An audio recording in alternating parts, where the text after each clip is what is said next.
Grambling, you got beat up on by Jackson State, beat by 42 points. So where do you go from here? What is the future like for Grambling the rest of this season? Let's talk about it, because you know I'm a Gramfam at heart. Let's talk about it after the bumper. Stay tuned.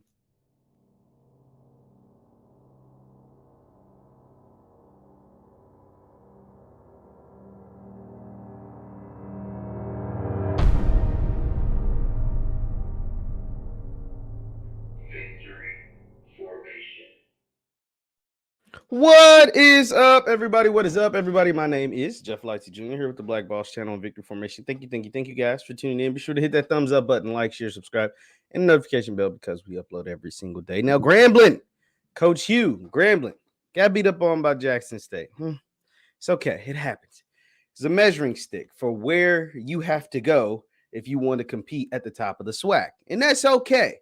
That is okay, because the beautiful thing about it is, one, it was considered a non-conference game. So it doesn't count against your conference record. You're still in the thick of it in the SWAC West. And in the SWAC West is murky. It's really ugly. Texas Southern beat up on Southern, skunked Southern 24-0. Prairie View beat Texas Southern, and Prairie View is, they're a shaky looking team. They're not nothing special. So you still have a lot that is going for you. That is Gramfam. And like I said, losing to Jackson State, even losing to Jackson State by 40, you can recover from it. So here's a couple of takeaways from the game. I'm going to show you the box score, and then also for those who watch the game, you'll know exactly what I'm talking about.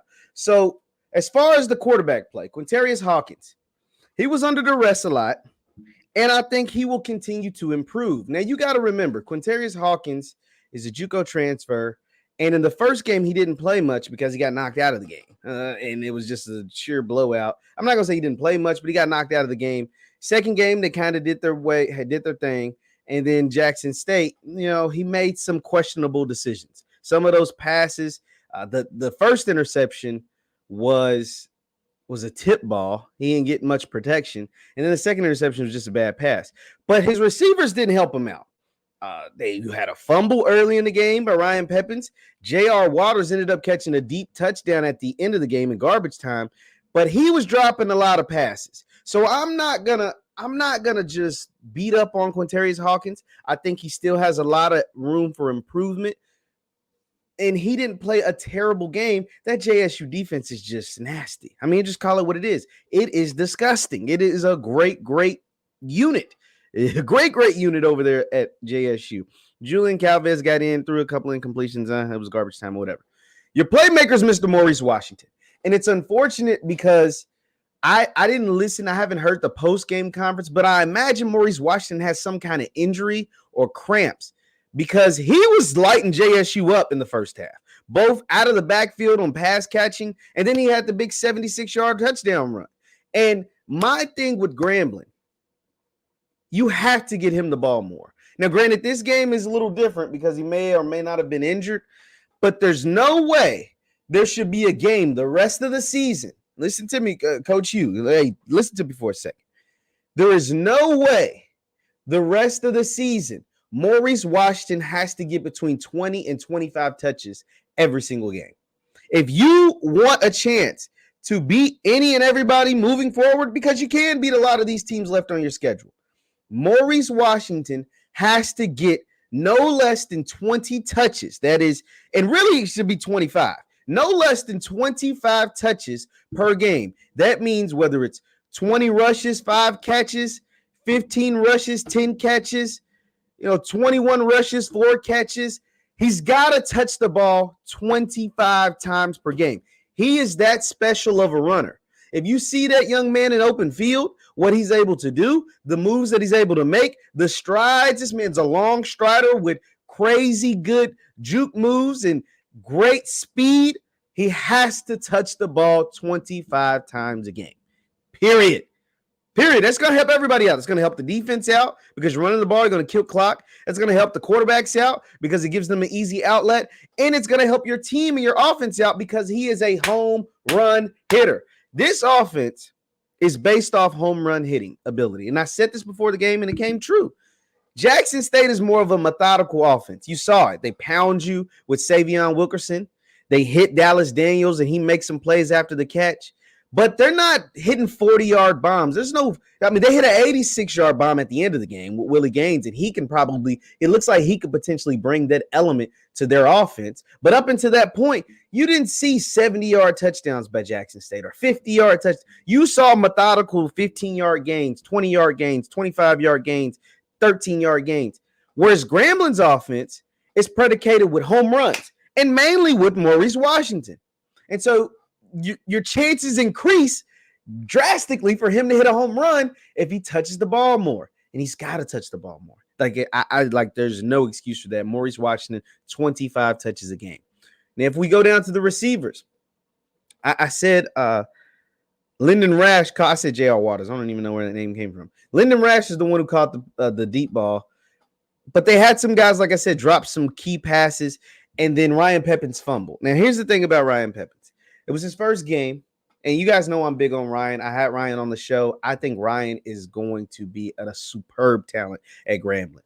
This first game is not indicative of the player that I think. It's just me thinking. Now, I could be wrong, but this is what I think. This first game is not indicative of what the player I believe Ryan Pepins is going to be. He had that first fumble, and they didn't really go back to him until late in the game. You have to get Ryan Pepins involved. He is that special of an athlete. Now, he's got to hold on to the ball. I'm not excusing that. You know, Ryan, if you're listening, shout out to his father. He's a really nice man. He got to hold on to the ball. But Grambling can't stop looking towards him after one mistake. He's a freshman. He's going to make freshman mistakes. That's what freshmen do. But he is too talented to only get 2 catches. He is too talented to only get 2 or 3 targets. Maurice Washington is option numero uno on offense. Ryan Pepins, I believe, has to be number 2. I honestly do believe that. I think Ryan's got to hold on to the ball. Lyndon Rash is a good player, and some of these other guys are going to come along. But Ryan, I think, is a guy that can be special. He is another, because this offense, I think, is predicated on home run plays. Ryan is a guy that's a home run hitter. Ryan, even on the catch that he fumbled, he made the first guy miss. Aubrey just made a good play, and I think it was Isaiah Bolden. He made Bolden miss.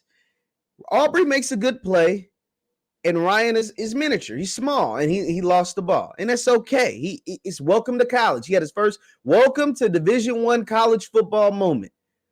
But moving forward, I think you have to continue to incorporate him into the offense. Now, the defense played okay in the first half. They made some plays in the first half. They forced the fumble. Sodiata Anderson forced the fumble.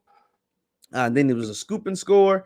And they had Shedeur Sanders shaky in the first half. Now, the second half, the secondary got exposed. Dallas Daniels was able to do whatever he wanted to do. Willie Gaines. I say all these names. Oh my God. Willie Gaines. Shout out to Willie. He's been on the show before too. Willie Gaines was able to make a deep play that kind of like was the knife in the heart at the end. So the secondary's got to improve, but to help the secondary, that pass rush has got to improve. I think, like I said, they held their own in the first half, forced Shedeur to be uncomfortable at times, but then that second half, they weren't able to get a pass rush, and the secondary kind of got exposed. It was just broken coverages a lot of places. Grambling has a lot to improve, but it's okay because it's year one. It's year one, and Jackson State is the standard. Jackson State isn't the normal in the SWAC. I mean, let's just be honest. They're not the normal. No, there's no way. You're not going to face another Jackson State all season unless you play Jackson State again, because the SWAC West is wide open. Texas Southern curb stomp Southern. Prairie View beats Texas Southern, while Prairie View at the same time, I mean, they're not overly impressive. So Grambling has a legit shot to still win the SWAC West. But there are certain elements of their team that they're going to have to improve. You got to get Maurice Washington more touches. Quintarius Hawkins has to be more steady at the quarterback position. Continue to try to make plays with his legs. Run the ball sometimes. There were times when Quintarius Hawkins could have ran and gained positive yardage, but instead tried to throw it on a run, and it was an incompletion. It was just a bad decision. Use your legs. Use your escapability, your mobility to your advantage, especially if your wide receivers are dropping passes or fumbling the ball. But Gramfam, take a deep breath. It's okay. Recover, because some of y'all was passing out at the game. And Jackson State, they come in, they said they're going to fix all of that too, by the way. So it wasn't just the Gramfam making the stuff up. Jackson State actually said, no, we're going to improve stadium conditions. It was our bad. Y'all got to do y'all part, but we're going to do better on our part. So take a deep breath, relax, recoup. You got Bethune this week. Bethune's not looking too good. This is a chance for you to bounce back. The only thing about Bethune is that Jalen Jones, as a quarterback, is running the ball really well. And they have Kamari Averett. Kamari Averett is a guy who's a pro. I think Kamari Averett is going to play on Sundays. Contain Kamari Averett, contain Jalen Jones' running ability, and hit those home runs. Get the ball to Maurice Washington. Get it to 28. Get it to 28 and incorporate, get Peppins back into the offense. Let him get back in his rhythm. He was gone for a couple of weeks. It was his first game in college, first game back, after whatever he was dealing with. He fumbled, and it's okay. It's a freshman. He's going to make freshman mistakes. Get him back into the flow of the offense because he's a dynamic playmaker that's going to make a ton of plays for you this season once he gets back into the groove of things. Leave your thoughts in the comments down below. The Gramfam, this is where they have to go moving forward. They got beat up on. It's okay. You won't see another Jackson State all year unless you have a chance to play Jackson State in the SWAC Championship game. And the SWAC West is wide open. Leave your thoughts in the comments down below. Once again, my name is JeffLightsyJr. with the Black Boss channel. Hit that thumbs up button, guys. YouTube, I don't know, they're acting funny about something. I got a age restriction on one of my videos, and the views and the likes and stuff been kind of weird. So hit that like button for me. Share this broadcast. Thank you guys for tuning in. Also, you can follow me on Instagram and Twitter at JLightsy7. That's Instagram and Twitter at JLightsy7. Thank you guys for tuning in. I'll see you next time. Peace.